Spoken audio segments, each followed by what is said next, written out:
Hi guys, welcome back to our channel Dream of Soul. It's your girl Destiny. Wonder. It is Anime Mondays, guys. So we will be bringing you 2 new animes this week. Actually, both of these animes are pretty old. Yeah. Actually they're old. They're kind of old. They're At least old. 10 years. Yeah, oh yeah.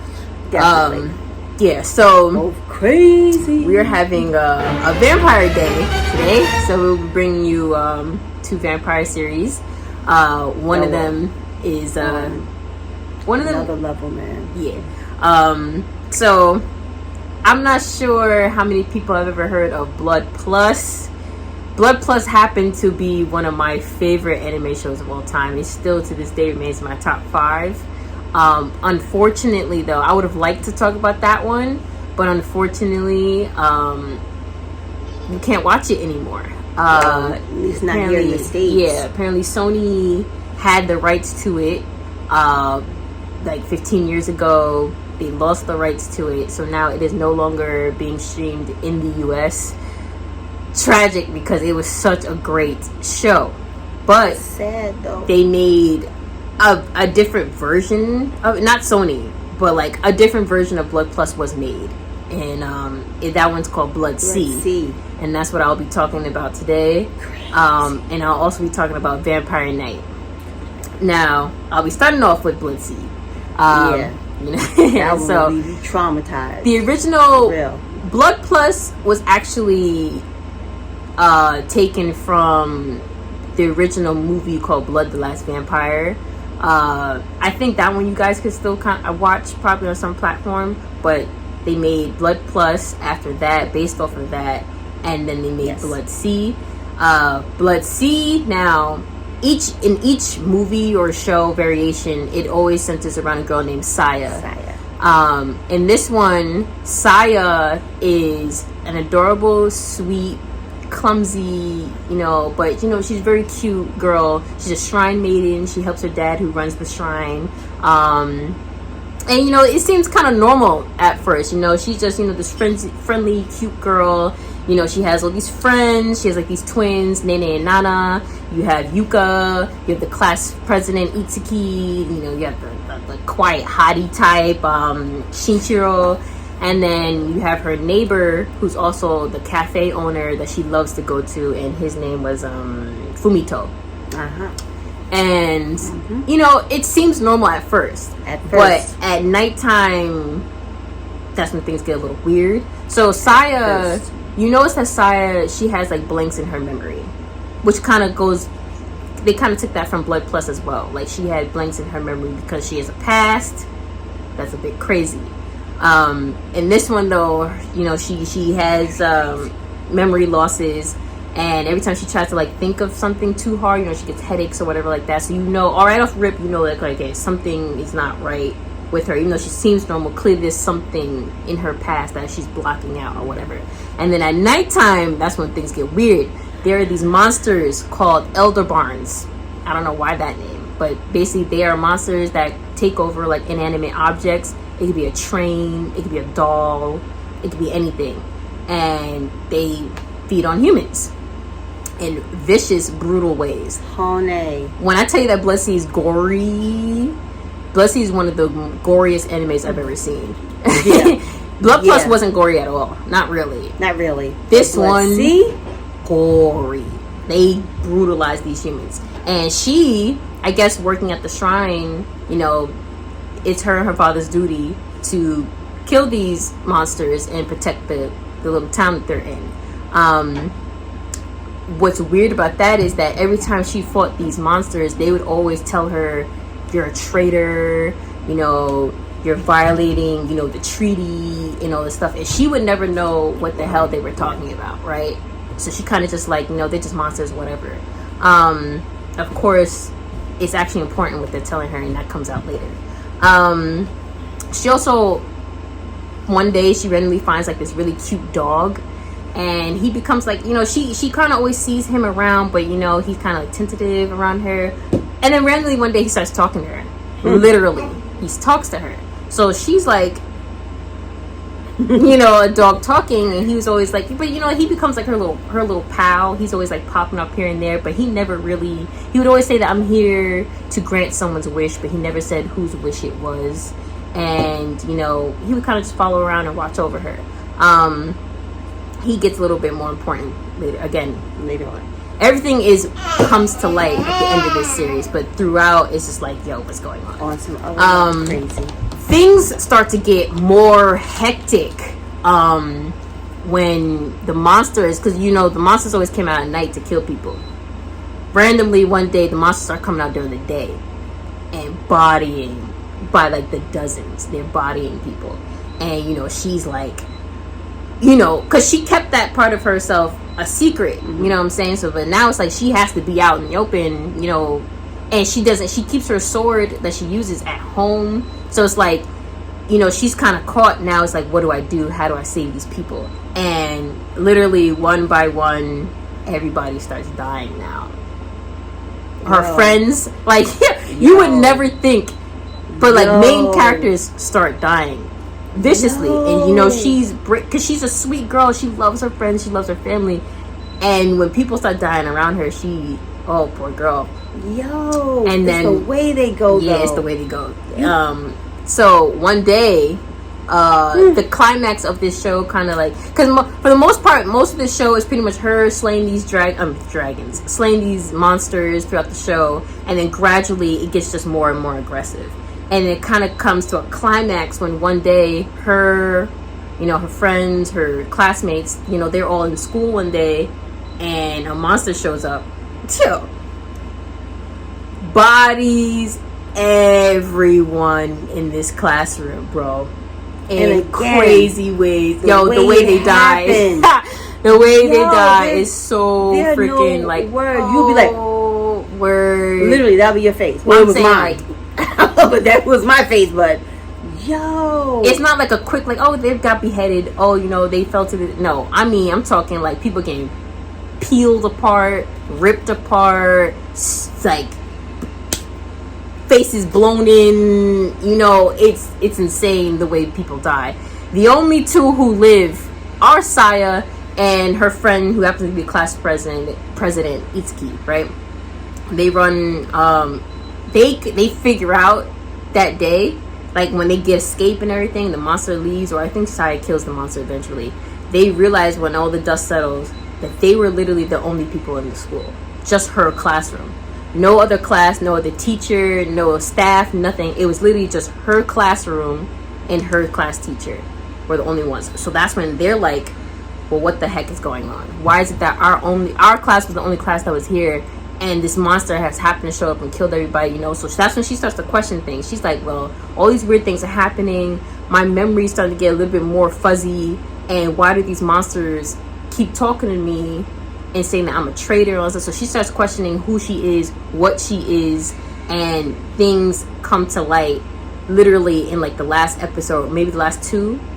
I think the last two episodes, things come out and you realize that her friends were never really her friends. The betrayals is just ghastly. Like, I'm not going to tell you who was a part of what, and you know, but let's just say this poor girl, she had no friends and she had no family, and it comes to light at the end and you find out why. And literally the only one who was her real true friend was that dog. And it turns out that the person whose wish he wanted to fill was hers, and he knew who she was originally, and he was there pretty much as like her guardian, watching over her. And you find that out in the end. I'm not going to tell you.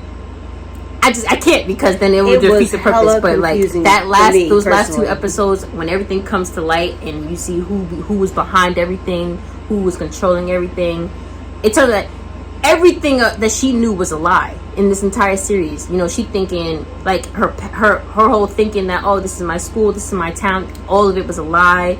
All of her neighbors, everybody in the town was a lie. It turned out this whole town was created just for this experiment, basically. And it all comes to light at the end. And in the end, because everything was kind of just like an experiment. All these people who are in this town are eventually disposed of by these monsters in the end. And the way they kill all these people is absolutely insane. This series freaked me out. Yeah, it freaked me out. I have no words. I have no. Yeah. That's why I don't even know what to say, because it left me. I was in shock. It left me dumbfounded. I was hella confused. Because throughout you are confused, but it all makes sense in the end when you find out what was going on, and it's like they kind of bring you. It connects everything in the end, but it was so messed up. It was so messed up. And freak you out. It's a very horrible, messed up situation. It was only 12 or 13 episodes, but it leads into a movie called Bloodseed, The Last Dark, I think. The Last Dark. And that's the conclusion. It's literally a direct continuation from when the series ends. And the conclusion, I'm not gonna tell you. I'm just gonna say that it was even though once you get past the gore, overall it was like the storyline was just like, yo, it was crazy. Personally, I love Blood Plus way more. The storyline is completely different. Totally different. The only thing that was similar with the name, the main character's name, Saya. Yeah, Saya was it. The name Saya was the only thing that was similar. Yep. Other than that, it was a completely different storyline. Personally, I preferred Blood Plus. Blood Plus will always be one of my favorites. It is heartbreaking. It really is. It's one of the most heartbreaking. But it's one of those shows. It was so. I watched Blood Plus at least 5 times before it was taken from the U.S. and it was a beautiful. I watched it twice. It was a great freaking show. It hurt. It hurt like hell because it's so sad. I'm not gonna get into it because you guys can't watch this. I don't want to get your hopes up and then you guys can't see it. If you can find it, if you just miraculously find it, you might be able to buy watch it. It's straight from Japan. Yeah, I think it's available on DVD if you order it. Yeah, but finding it, it's like I've been trying to look and I can't find it. So, but there's no way you could stream this. It's worth it at all. But if you can find Blood Plus, definitely try to find that. Yeah. Bloodseed, on the other hand, you can watch that on Is that on Funimation or Crunchyroll? I don't know. It's on one of those. Like I said, and the movie, I can't watch that again. The movie, I think I just happened to find that online. That one wasn't on Funimation or Crunchyroll or anything. I just happened to find that online. I'm pretty sure you guys can find it too. Hopefully, if you like gore with a lot of shock value, go for it. Yeah, go for it. Definitely. Yeah, it was. Go for it because I kind of like gore. I kind of like gore too because I'm just because it's just one of those things. It's like, oh, but you can't look away. You know what I'm saying? Like, oh, yo. Like you scream, but you're doing one of these. Like, oh my god! It's like, yeah. So overall, it was pretty interesting, entertaining show. Right? Definitely, you should definitely watch it if you just want something to just. If you just want to watch a little horror show, I mean, it's not scary, but people die. I wouldn't say it's not scary, but it's listed under horror and thriller, but it's not really scary. Yeah, I wouldn't say it's not going to be just nasty. It's nasty, but yeah, but it wouldn't. Well, Bloodseed. Some people may have nightmares, but but since it's a cartoon, an anime, it's easier on the eyes. But Lord, okay, it was a good show though. It was a good show overall. So Bloodseed, you should definitely watch that one as well. As for Vampire Knight, I got into Vampire Knight back in 2008. I think it was a long time ago when I got into Vampire Knight. Now, Vampire Knight is another series that's kind of short. It has 2 13-episode seasons. And then the way it's one of those shows that kind of leave you hanging, and you kind of if you truly enjoy the show, I suggest picking up the manga and reading through there. You can read the manga online. I think that you can read it on Firefox or there's different manga platforms that you can read Vampire Knight on. I think it's worth it. I think it's really worth it. It's only it's less than 20 volumes, so it's not going to take you forever to read, but it is a good show. Now, Vampire Knight, it opens up with this little girl named Yuki, and she's kind of just stuck in this snowstorm, and a vampire is basically about to kill her, and she is saved by a little boy named Kaname, right? And that's how literally how the show opens up. The little girl getting saved by a little boy. 10 years later, though they're now in high school. Of course, Yuki yes, is in it love. leads into the future like that. Don't be shocked. Yeah. It was just kind of like a background because Yuki and Kaname, the boy who saved her, you know, obviously are important. And of course, ever since Kaname saved her as a little girl, she's been in love with him.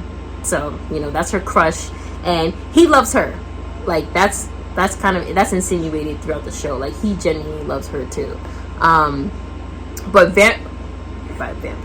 Kaname himself is also a vampire.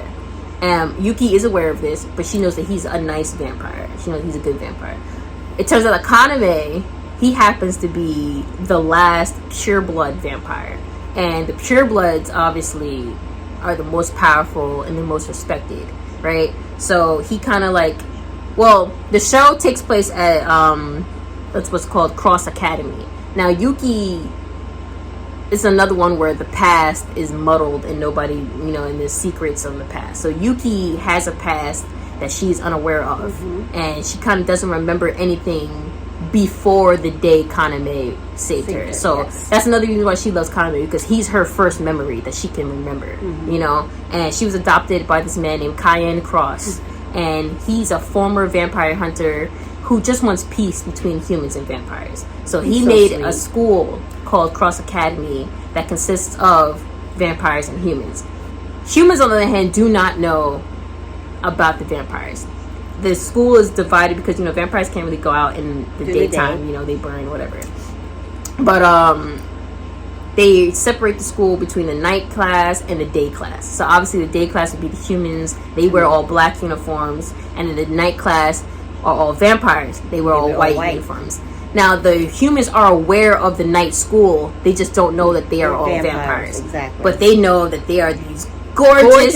Yeah, they're gorgeous, beautiful. So, of course, you know, they got the fan clubs going on. So, it's like when the day class ends, night class goes in, and that switch, when they, like, start switching, all the girls be lined up waiting for the night class to show up. Just and then when the vampires come through, you know, they're like, you know, screaming. Also, you got the guys like idols. Yeah, they be accepting their gifts and everything, and flirting with them, making these girls pass out. It's hilarious. Those parts are hilarious. Yeah, so it's kind of cute.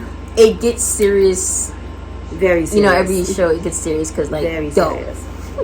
The things, like, again, the secrets that come out blow your damn mind. What? It's insane what happens. Yep. But yeah, let me not get carried away. Okay. So Yuki is. Because Yuki is, like, you know, the daughter of the headmaster, she's considered a guardian of the school, and she's pretty much there to protect the humans from the vampires, just in case, you know, a vampire decides, you know, I want to have a little sip tonight. You know, she keeps that from happening, and she keeps the humans from knowing of the vampires. Yes. And she's also there alongside her childhood friend Zero, who's also another guardian. Now, poor Zero. He hates vampires, detests them, and wants them all dead, and for good reason. He comes from a family of vampire hunters, and his family happened to be slaughtered by a particular vampire woman who was also a pureblood vampire, and he hates Kaname more than anyone. And, you know, he lost his parents, he lost his twin brother, and he was the only survivor. So, you know, he grew up kind of bitter and chip on his shoulder. So horrible. It's so horrible. And he looks at Cayenne Cross, because Cayenne kind of like took him in as well. He didn't officially adopt him, but he took him in, you know, after the massacre of his family several years prior. So he grew up with Yuki, and they're like, you know, BFFs or whatever. And you know, poor Zero kind of be looking at Cayenne like, why are you, because, you know, he hates vampires, and Cayenne knows why he hates vampires, and he's like, but you got me working as a guardian protecting these pricks, you know. So he has like a chip on his shoulder, and he really hates them. Kaname understands, you know. He doesn't take it personally, because you know poor Zero's family was massacred, you know, by, you know, so he didn't take it personally. But he has a problem with Zero because, like I said, Kaname also loves Yuki. Zero loves Yuki, but he's not really obvious about it. You know, you could tell that he cares about Yuki, that love triangle is but crazy. like he never really like gave off, I'm in love with Yuki like vibes, but like Kaname is like, at the end of the day, he's like, Yuki's mine, basically. You know what I'm saying? So he's like, I tolerate. He basically tells Zero, I tolerate you because you can protect Yuki when I'm not around. So he kind of like puts up with him. You know what I'm saying? But at the end of the day, in Kaname, it's like, Yuki's mine. He never tells Yuki this though. No. So Yuki doesn't know how he feels, his affections. You know what I'm saying? That's a love triangle. And then I don't want to get too deep because it starts off school life, but when it gets deep, it gets deep, and I don't want to bring anything away, give it, because like it gets crazy. The things that come out is freaking insane. It gets crazy. Again, I was like, there's betrayal. Of course, there's betrayals, but it's more so the secrets, because Yuki's past, when you find out, and then Zero's past, because you start off knowing that Zero's family was massacred, but there was things that Zero was not aware of that comes out later on, that OMG, and then poor Zero. Yeah, poor Zero. And then I can't really.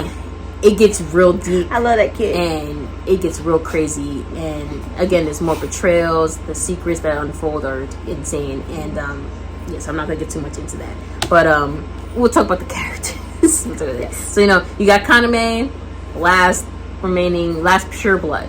I say so last cool. Pure blood because that's one of the things that comes out later on. That's like, oh snap. He's kind of like considered the king of the vampires right now, and he's in love. Cool. He's in love with you. Mad cool. You have Idol. The girls kind of call him Idol because it sounds like Idol. His name's Idol, Aido. But the girls call him Idol because he kind of behaves like one. He's one of the main guys. They be like, "Hey girls, hi," take a picture, accepting their gifts and all that stuff. Hey ladies, he's very sweet, but do not mess with Kaname because he's one of Kaname's loyal followers, and he will kill anyone who he deems is a threat. And I didn't say this before, but each of like the main vampires kind of has like a certain power, and Idol's power is he can control ice. Like he could make ice just form out of his hands, create ice walls, all this stuff, blah blah. That's his thing. Then you have his cousin Kane, who he's more of like the quiet, tall, big guy. But he's also very sweet. He's just really kind of quiet. He's not like loud like Idol is. And he can control fire. And he's in love with, their classmate named Ruka. But Ruka is in love with Kaname. It's so crazy, these love triangles that they got up in here. Ruka is in love with Kaname. Now, because she's in love with Kaname, of course she hates Yuki, because everybody who has eyes can see that Kaname loves Yuki. So she hates Yuki, obviously, because she's in love with him, because she's in love with Kaname. And her power is she can create illusions. She can make you see things or whatever. Then you have Shiki, who happens to be one of Kaname's like distant cousins, I guess, because like his father was like related to Kaname in some way. I'm not going to explain how, because that gets important later on. Yes. Pay attention to the details. Yeah, that is important later on. But he is technically Kaname's cousin, and his power is he can use his blood as like a weapon. So like he'll prick his finger, blood come out, he can like use it as like a whip or something.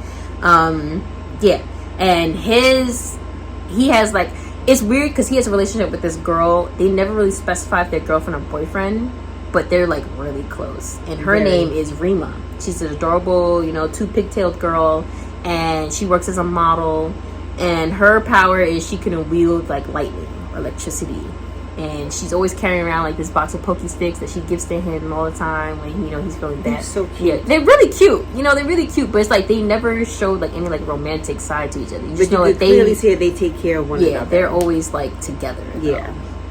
And then lastly, you have Toga Yagami, and he is the top vampire hunter at the moment.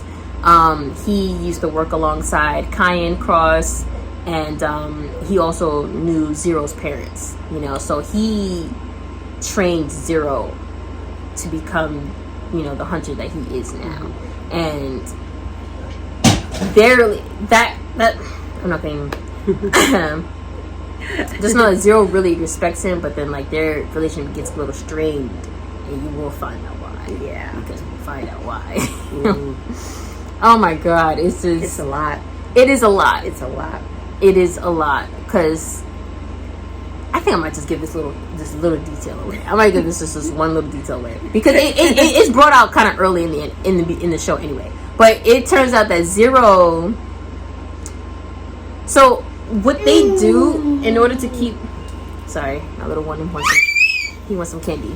He wants it now. So we're gonna get it. But it turns out that when Zero, so to keep the peace between, like, to keep the vampires at bay, basically, there were these drugs that were created. They're called blood tablets, and you know, you piece them like, you know how like they got like those water like flavor things that you just squeeze like a drop into water and it gives the water flavor. Well, these tablets you drop into, you know, water and it turns like the water red, and it's supposed to give off, you know, it's supposed to be like a blood substitute. Yeah, blood substitute, basically, that keeps them at bay. You notice that Zero carries these around, but you never really think about it. You never really think about why. It turns out that when Zero and his family were attacked and everyone else was murdered, he was turned into a vampire. Now, you can only be turned into a vampire if you are bitten by a pureblood vampire. That's why you don't really have too many, you know, random vampires running around. You know what I'm saying? And most of the vampires are born. You know what I'm saying? So that's why all those vampires are at the school. They, you know, have control over themselves. But when you are turned into a vampire, you are considered a rogue vampire. A rogue vampire is a human who is turned into a vampire. And they're rogue vampires because they cannot control their thirst. So they're literally just savage monsters. Yeah. And that was one of the vampires that tried to kill Yuki 10 years prior when she was attacked when she was a little girl. Zero, so because Zero was turned into a vampire, he's kind of, you see him struggling to control himself on a daily. It's so sad.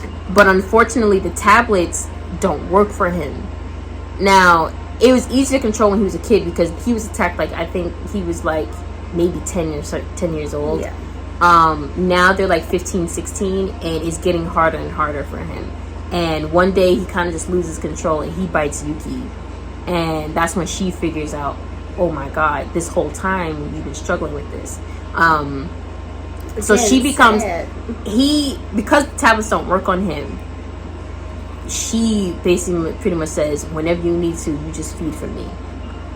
Of course, Kaname finds this out and he's not happy about it, but he allows it, and you find out why later on, because again, there's something about Yuki's past that comes to light, and that past has to deal with her blood, literally. And of course, Kaname knows everything about her past. Cayenne knows everything about her past. Zero doesn't. Yuki doesn't. And that comes to light later on. Woo! Yo, it's a really good series, and it's very sad. It gets very sad. Yes. It's very dramatic. It's very emotional. Yes.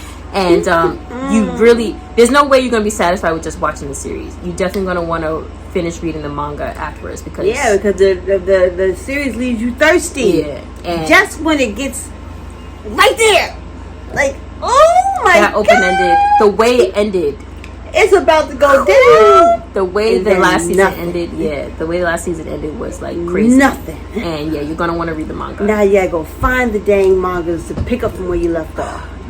But definitely a great series. If you're into vampires, I am heavily into vampires.